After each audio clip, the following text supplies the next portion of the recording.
It's about more than recognition. It's about more than legitimacy. It is a matter of support. It's a matter of carrots. It's a matter of that assistance. But it's also a matter of accountability. And it is making clear to a group like the Taliban that they will be held accountable in meaningful and profound ways should they not do so. So let me, I won't belabor the point, but the European Union, all of their ministers of foreign affairs, put out a statement saying they call on all parties in Afghanistan to respect all commitments made and to pursue further an inclusive political solution.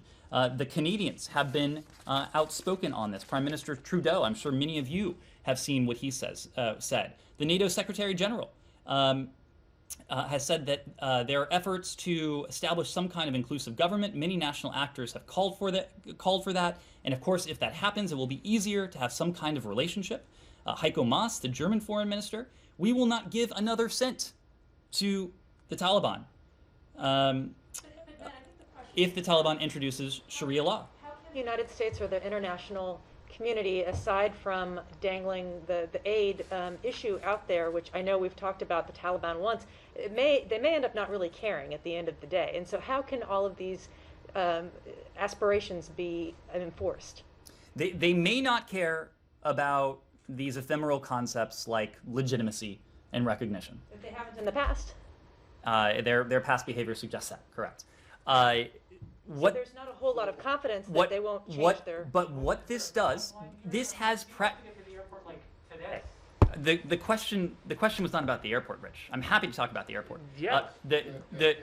Yes, let's talk about the airport. We're hearing that flights are leaving. I am answering the question that was asked of me. If you would like to go to another topic, we certainly can. In Afghanistan, we're hearing that flights are leaving that are not completely full, are half full. Is this a problem with people getting to the airport? Is this a consular issue?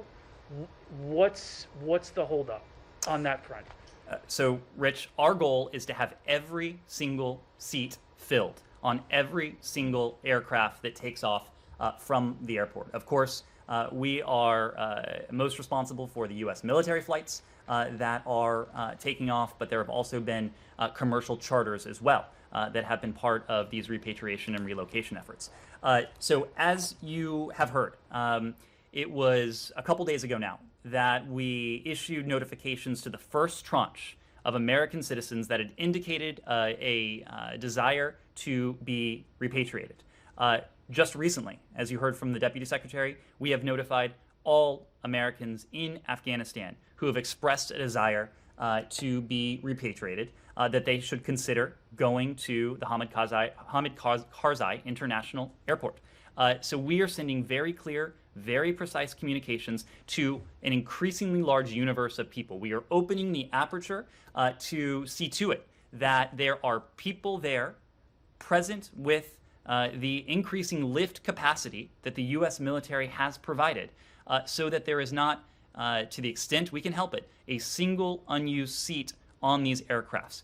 We are shifting our tactics. We are reaching out to a broader aperture of the community of people who may be eligible or interested in relocation. And we expect the number of people who are repatriated or relocated to continue to climb in the coming days. That's certainly our hope. Kylie. Do you have